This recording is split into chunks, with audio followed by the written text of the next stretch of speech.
नमस्कार साथियों, आपके अपने चैनल सक्सेस पॉइंट एकेडमी में आपका बहुत बहुत स्वागत है।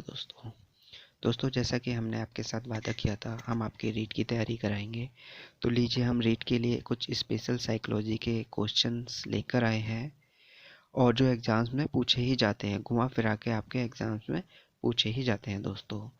तो दोस्तों, हमारी क्लास को स्टार्ट करने से पहले मैं आपको बताना चाहूँगा, अभी हम रीट की तैयारी करा रहे हैं। हमारा फोकस है रीट एग्ज़ाम के लिए। तो दोस्तों, हमारे चैनल को तुरंत ही लाइक कर लीजिएगा, सब्सक्राइब कर लीजिएगा इसे, और आगे अपने फ्रेंड्स के साथ शेयर भी कर दीजिएगा। और अपकमिंग एग्ज़ाम्स जैसे कि सुपर टेट, KVS, DSSB जो एग्ज़ाम्स आने वाले हैं, उसके लिए भी हम तैयारी कराएंगे रेगुलर बेसिस पे। तो जल्दी से हमारे चैनल को सब्सक्राइब कर लीजिएगा और इसे शेयर भी कर दीजिएगा। चलिए दोस्तों, अब हम आगे की अपनी क्लास स्टार्ट करते हैं। हाय, नमस्कार साथियों, आपके अपने चैनल सक्सेस पॉइंट एकेडमी में बहुत बहुत स्वागत है। दोस्तों, आज हम साइकोलॉजी के कुछ महत्वपूर्ण प्रश्न आपके साथ लेकर आए हैं। तो चलिए, ज़्यादा समय ना वेस्ट करते हुए अपनी क्लास स्टार्ट करते हैं। पहला क्वेश्चन है हमारा, पियाजे के अनुसार निम्नलिखित में से कौन सी अवस्था जिसमें बच्चा अमूर्त संकल्पनाओं के विषय में तार्किक चिंतन करना आरंभ कर देता हो। अमूर्त का मतलब होता है जिसे देखा ना जा सके, ठीक है ना। तो अमूर्त संकल्पनाओं के विषय में तार्किक चिंतन करना आरंभ करता है। मूर्त संक्रियात्मक अवस्था में, औपचारिक संक्रियात्मक अवस्था में, संवेदी प्रेरक अवस्था में, या फिर पूर्व संक्रियात्मक अवस्था में।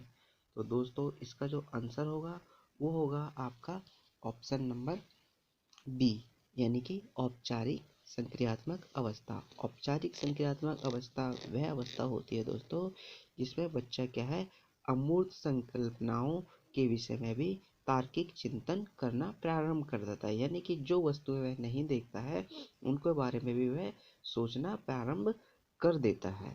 ओके दोस्तों, चलिए नेक्स्ट क्वेश्चन देखते हैं। हमारा सेकंड क्वेश्चन क्या है, बच्चों में बौद्धिक विकास की 4 विशिष्ट अवस्थाओं की पहचान की गई है। बच्चों में बौद्धिक विकास की 4 विशिष्ट अवस्थाओं की पहचान की गई है। यह किसके द्वारा की गई है, ठीक है ना। तो कोहलबर्ग के द्वारा, एरिक्सन के द्वारा, स्किनर के द्वारा, या पियाजे के द्वारा।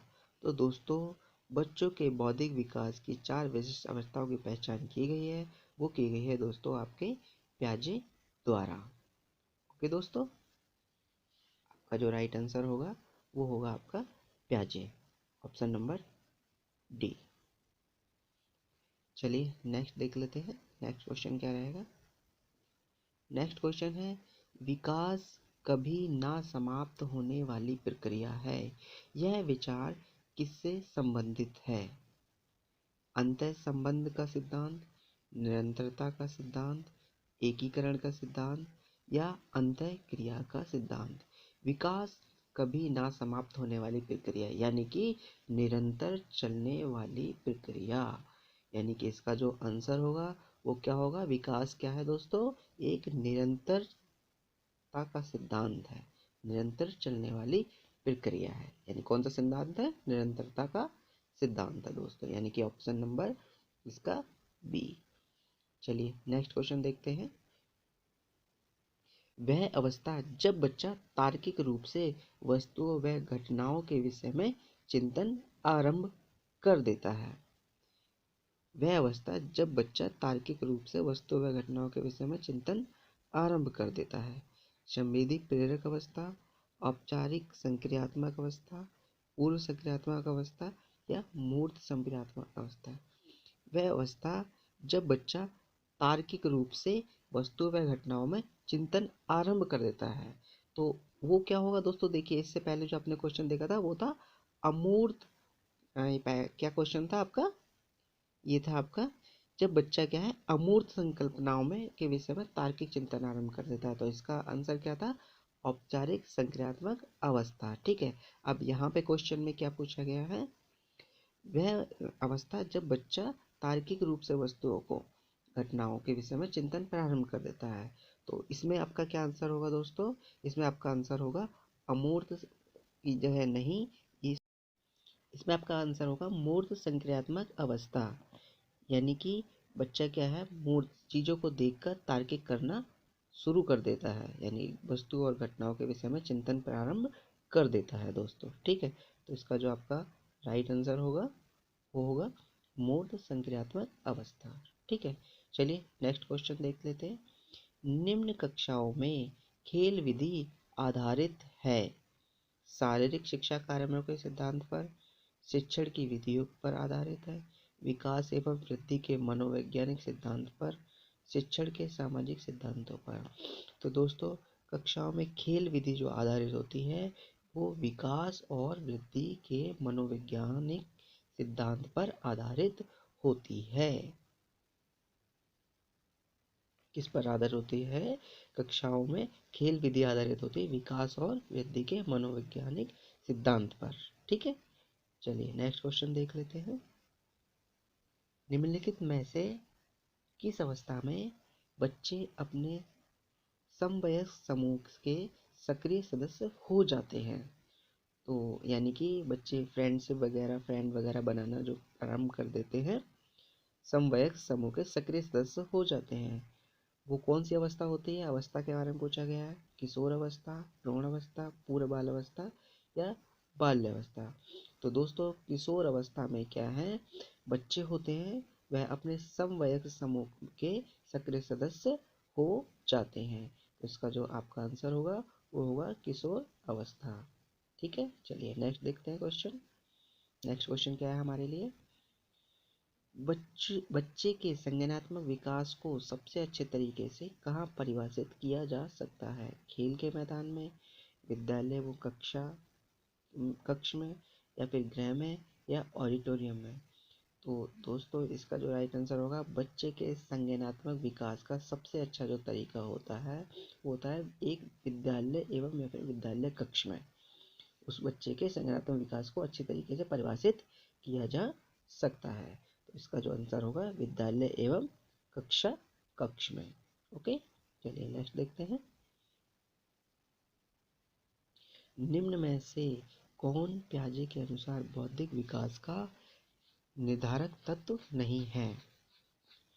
निर्धारित तत्व नहीं है तो ऑप्शन देख लेते हैं क्या है। सामाजिक संचरण, अनुभव, संतुलीकरण, इनमें से कोई नहीं। तो पियाजे के अनुसार बौद्धिक विकास का निर्धारण तत्व नहीं है वह सामाजिक संचरण, यह नहीं है। जो आंसर होगा वो होगा सामाजिक संचरण। ठीक है दोस्तों, चलिए नेक्स्ट क्वेश्चन देख लेते हैं। बालकों की सोच अमूर्तता की अपेक्षा मूर्त अनुभवों एवं प्रत्ययों से होती है, यह अवस्था है। क्वेश्चन दोबारा से पढ़ते हैं, समझते हैं। बालकों की सोच अमूर्तता की अपेक्षा मूर्त अनुभवों एवं प्रत्ययों से होती है, यह अवस्था होती है। कौन सी अवस्था होती है? 7 से 12 वर्ष की, 12 से वयस्क वर्ष की, 2 से 7 वर्ष की, या जन्म से 2 वर्ष की। तो दोस्तों यह जो अवस्था होती है जिसमें बालक क्या है, बालक की सोच है वह अमूर्तता की अपेक्षा मूर्त अनुभवों एवं प्रत्ययों से होती है, वह अवस्था होती है 7 से 12 वर्ष की। आपकी 7 से 12 वर्ष तक की जो अवस्था होती है वह आपकी अमूर्तता की अपेक्षा मूर्त अनुभवों एवं प्रत्ययों से होती है।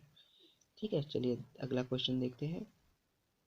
संवेदी पेशीय अवस्था होती है, संवेदी पेशीय अवस्था कौन सी होती है? तो 0 से 2 वर्ष, 2 से 7 वर्ष, 7 से 12 वर्ष, या 12 से अधिक वर्ष।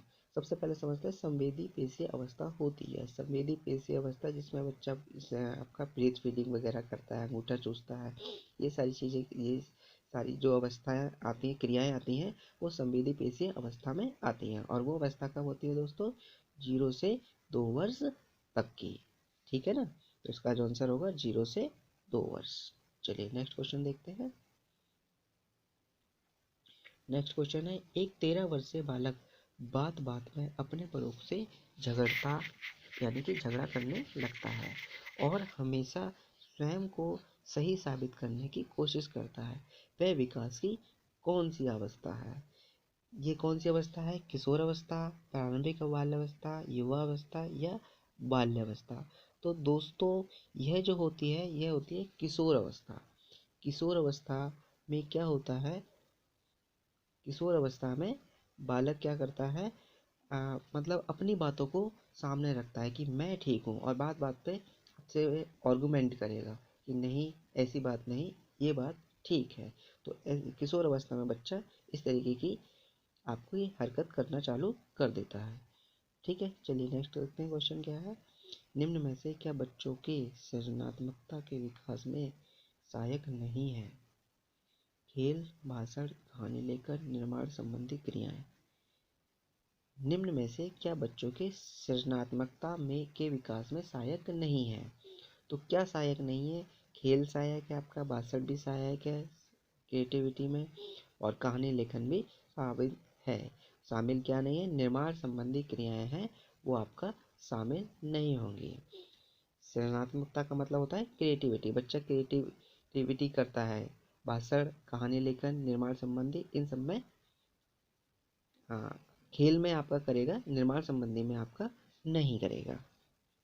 ठीक है, चलिए नेक्स्ट देख लेते हैं क्वेश्चन क्या है हमारा। खिलौने की आयु कहा जाता है, ये क्वेश्चन इंपॉर्टेंट है, लिख लीजिएगा इसको। कई बार पेपर में पूछा गया है खिलौने की आयु कौन सी होती है। तो पूर्व बाल्यावस्था को कहते हैं, उत्तर बाल्यावस्था को कहते हैं, शैशव बाल्यावस्था को कहते हैं, या ये सभी होती है। तो दोस्तों जो खिलौने की आयु आपको कहा जाता है वो कहा जाता है आपकी पूर्व बाल्य अवस्था को। पूर्व बाल्य अवस्था कैसी होती है आपकी? खिलौने की आयु कहा जाता है उसे। ओके दोस्तों, चलिए नेक्स्ट देखते हैं क्वेश्चन क्या है हमारा। निम्न में से कौन सी पूर्व बाल्यावस्था की विशेषता नहीं है? पूर्व बाल्यावस्था की विशेषता नहीं है, हमें वो इसमें से देखनी है। दल समूह में रहने की अवस्था, अनुकरण करने की अवस्था, प्रश्न करने की अवस्था, खेलने की अवस्था। तो निम्न में से पूर्व बाल्यावस्था की विशेषता नहीं है, वह खेलने की अवस्था नहीं है। ओके दोस्तों, चलिए नेक्स्ट क्वेश्चन देख लेते हैं।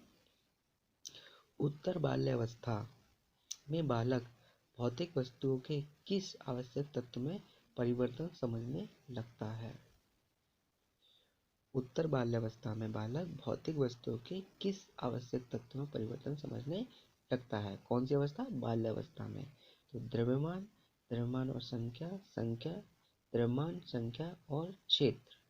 दोस्तों उत्तर बाल्यावस्था में बालक भौतिक वस्तुओं के द्रव्यमान, संख्या और क्षेत्र आवश्यक तत्वों में परिवर्तन समझने लगता है। ओके दोस्तों, चलिए नेक्स्ट क्वेश्चन देख लेते हैं। व्यक्ति स्थायी समायोजन है, व्यक्तित्व स्थायी समायोजन है पर्यावरण के साथ, जीवन के साथ, प्रकृति के साथ, या ये सभी? व्यक्तित्व यानी कि पर्सनैलिटी क्या है? स्थायी समायोजन है, एडजस्टमेंट है, किसके साथ है? बिल्कुल, व्यक्तित्व क्या है? पर्यावरण के साथ भी आपका एडजस्टमेंट है, जीवन के साथ भी है, प्रकृति के साथ भी है। तो इसमें आपका जो आंसर होगा व्यक्तित्व स्थायी समायोजन है, तो इसका आंसर होगा दोस्तों सॉरी ये सभी, ये सभी इसका आंसर होगा। ठीक है, चलिए नेक्स्ट क्वेश्चन देखते हैं। दूसरे वर्ष के अंत तक शिशु का शब्द भंडार हो जाता है, यानी कि 2 साल का जब बच्चा हो जाता है तो उसके शब्द भंडार में कितने शब्दों का भंडार हो जाता है, ये पूछा गया है इसमें। तो 100 शब्द, 60 शब्द, 50 शब्द या 10 शब्द। तो 2 साल का बच्चा होता है तो वो कम से कम आपके 100 शब्दों का शब्द भंडार उसके अंदर विकसित हो जाता है दोस्तों। अगला क्वेश्चन देख लेते हैं। शर्म तथा गर्व जैसी भावनाओं का विकास किस अवस्था में होता है? शैशवावस्था, बाल्यावस्था, किशोरावस्था, वृद्धावस्था। तो दोस्तों शर्म और गर्व जैसी भावनाओं का विकास आपका बाल्यावस्था में बच्चा महसूस करना शुरू कर देता है। उसको शर्म भी आती है और वह कोई काम करता है तो उसे उसके ऊपर गर्व भी महसूस होने लगता है। चलिए नेक्स्ट देख लेते हैं क्वेश्चन। मैकडूगल के अनुसार मूल प्रवृत्तियां जिज्ञासा का संबंध कौन संवेग से है? भय, घृणा, आश्चर्य, भूख। तो इसका जो आंसर होगा वो होगा आपका दोस्तों जिज्ञासा। जिज्ञासा का संबंध होगा आश्चर्य के साथ। जब जिज्ञासा होती है तो आश्चर्य भी होता है कहीं ना कहीं। ठीक है, चलिए देखते हैं अगला क्वेश्चन क्या है। अगला क्वेश्चन है, शैश अवस्था की मुख्य विशेषता नहीं है। शैश अवस्था की मुख्य विशेषता क्या नहीं है, देखते हैं पहले क्या क्या है। सीखने की प्रक्रिया में तीव्रता, जिज्ञासा की प्रवृत्ति, चिंतन प्रक्रिया, अनुकरण द्वारा सीखने की प्रक्रिया। तो दोस्तों देखिए, शैश अवस्था होती है सबसे पहली अवस्था, ठीक है ना। तो उसमें क्या है, बच्चा सीखने की प्रक्रिया भी तीव्रता से होती है, उसकी जिज्ञासा भी होती है हर चीज़ को जानने की बच्चे की, और वह क्या है, अनुकरण करके दूसरों के द्वारा सीखता है, ठीक है। चिंतन करने की उस समय उसको वो आपकी विशेषता नहीं होती है दोस्तों। तो इसका जो आंसर होगा, चिंतन प्रक्रिया शैश अवस्था की मुख्य विशेषता नहीं है दोस्तों। तो दोस्तों ये कुछ क्वेश्चंस आपके साथ मैंने शेयर किए। आपको हमारी क्लास कैसी लगी इसके लिए कमेंट कीजिएगा, और हमारे चैनल को सब्सक्राइब कर लीजिएगा। आपको आगे भी इस तरीके की वीडियोस मिलेंगी देखने को। चलिए दोस्तों, मिलते हैं फिर नेक्स्ट क्लास में आपकी। Thank you very much.